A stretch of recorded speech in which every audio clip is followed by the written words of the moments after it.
हर हर महादेव सभी को। इस वीडियो को देखने वाले सभी लोगों को सादर प्रणाम। भाई, कभी आपने ये सुना है कि किसी छोटे बच्चे को ऐसे बात करते हुए कि जो उसकी उम्र से भी परे हो? ऐसा नाम, ऐसी जगह या लोग जिनके बारे में उसने कभी सुना भी नहीं, फिर भी उसे सब कुछ याद हो। यह है पुनर्जन्म, एक ऐसा रहस्य जो धर्म, साइंस और साइकोलॉजी तीनों को हिला के रख देता है। तो आज मैं बात करूंगा उन रियल इंसिडेंट्स के बारे में जहां सिर्फ भारत ही नहीं, पूरी दुनिया हैरान है। और इस वीडियो के एंड में मैं ये भी पूछूंगा आपसे कि क्या पुनर्जन्म सच में होता है भाई। पुनर्जन्म का पहले मतलब बता देता हूँ। एक व्यक्ति के मरने के बाद फिर से जन्म ले लेना, उसी को पुनर्जन्म कहते हैं। अलग अलग धर्म में अलग अलग विचारधारा है। जैसे कि हिंदू धर्म के अनुसार बात कर लेता हूँ। आत्मा अमर है, सिर्फ शरीर बदलती है, ये हिंदू धर्म में कहा जाता है। भागवत गीता में भी लिखा है, जैसे पुराने कपड़े को छोड़कर नया पहन लिया जाता है, वैसे ही आत्मा एक शरीर छोड़कर दूसरा ले लेती है। तो पहले मैं एक बहुत ही फेमस केस था शांति देवी जी का, वो बात करूंगा। शांति देवी के पुनर्जन्म का किस्सा 1930। भारत का सबसे प्रसिद्ध और चर्चित पुनर्जन्म यानी कि रीबर्थ के मामलों में से एक था ये। इस कहानी ने केवल भारत में ही नहीं बल्कि विदेशों में भी लोगों का ध्यान अपनी तरफ खींच लिया था। तो आइए इस कहानी को डिटेल में समझाता हूँ। शांति देवी नाम की लड़की थी जिसका जन्म हुआ 11 दिसंबर 1926 में। कहाँ हुआ था? दिल्ली में।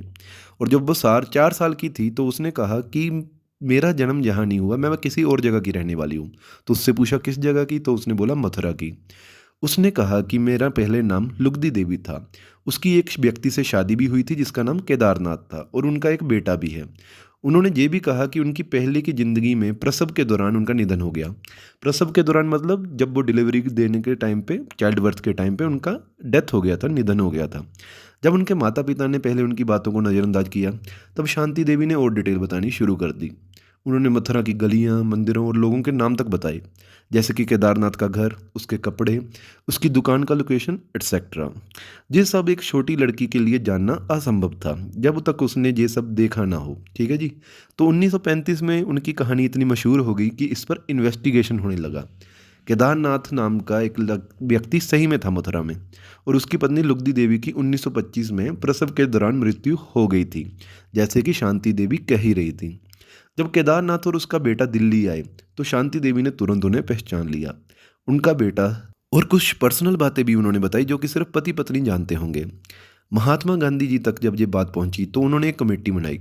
कमेटी ने शांति देवी को मथुरा ले जाने का फैसला किया। मथुरा जाकर शांति देवी ने बिना किसी की हेल्प के अपने पुराना घर, रिलेटिव्स, मंदिर और अड़ोसी पड़ोसियों को भी पहचान लिया। उसने घर के अंदर छुपी हुई चीज़ें बताईं जो वहाँ के लोग भी भूल गए थे। गांधी जी की बनाई हुई कमेटी ने कंक्लूड किया कि शांति देवी सच में अपने पुनर्जन्म की यादें याद कर सकती है, और इसके कई सबूत भी मिले। लेकिन क्या ये कहानी सच थी? अगर एविडेंस के फेवर में जाऊं तो बात करते हैं कि शांति जी की बातें उस उम्र के एक बच्चे के लिए इम्पॉसिबल थी। केदारनाथ और उसके परिवार ने भी सच्चाई स्वीकार कर ली थी।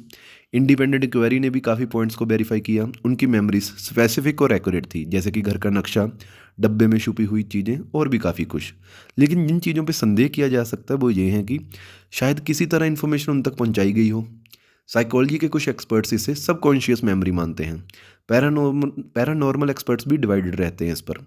लेकिन एक ब्रिटिश राइटर थे इयान स्टीवनसन, वो फेमस थे रीइंकार्नेशन स्टडीज़ के। उन्होंने भी इस केस को स्टडी किया। इस कहानी पर डॉक्यूमेंट्रीज, आर्टिकल्स और बुक्स भी लिखी गई। शांति देवी का पुनर्जन्म का किस्सा दुनिया का सबसे प्रमुख डॉक्यूमेंटेड रीबर्थ केसेस में से एक माना जाता है। इसका कोई साइंटिफिक एक्सप्लेनेशन अब तक पूरी तरह नहीं दिया जा सका। ये कहानी पुनर्जन्म के विचार को समझने के लिए एक गहरा और सोचने वाला मामला था। तो इसके अलावा और भी किस्से हुए हैं, जैसे कि टीटू सिंह, उत्तर प्रदेश, 1980 का किस्सा।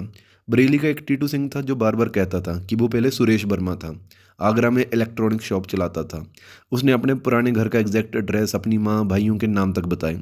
जब उसके माँ बाप ने उससे वहाँ पर ले गए तब काफ़ी कुछ मैच हुआ, इंक्लूडिंग घर का नक्शा। तो American researcher doctor Ian Stevenson ने इस केस को पर्सनली स्टडी किया। आपको बता दूं कि स्टीवनसन ने 3,000 से ज़्यादा रिवर्स केसेस कलेक्ट किए थे, सबसे ज़्यादा इंडिया में मिले। बाकी एक स्वर्णलता मिश्रा, मध्य प्रदेश, 1950। 3 साल की स्वर्णलता ने भी कहा कि वो कहीं और जगह की रहने वाली है। उसका नाम कमलेश था।